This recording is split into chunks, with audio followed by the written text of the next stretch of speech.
今日同大家分享心靈需要與關懷之生命盼望。喺一日經過病房探訪到一位中年嘅病人，叫阿青，佢面帶愁容坐喺床嘅上面。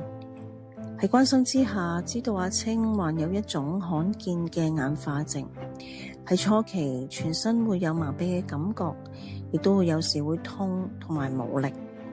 今次入院亦都係咧，因為嗰個嘅病情加重咗啦，咁以至咧佢咧希望喺醫院裏面去等候進一步嘅檢查，睇睇佢嘅病情嘅進展如何。面對等候嗰個檢查嘅阿青，心裏面咧非常之沉重，怕係呢個嘅身體嗰個無力情況啦，器官嗰個嘅硬化啦，同時間亦都開始咧，佢咧去諗到家人嗰個嘅狀況。如果佢身體一路差落去嘅時候，佢點樣嚟到去照顧家庭呢？點樣照顧年幼嘅子女呢？喺呢一個嘅路上面，佢非常之擔心。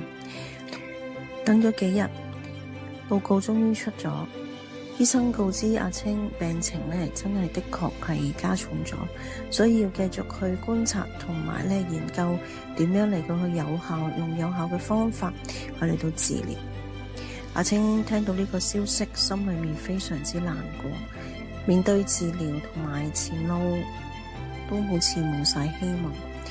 喺呢個時候，院牧嘗試去加入福音，願意你基督嘅愛同埋盼望可以咧陪伴住阿青，因為聖經去講到不用害怕，主必與你同在。經過院牧嘅陪伴同埋關心，亦都咧喺福音嘅介入底下，阿青沉鬱嘅情緒開始有啲嘅好轉。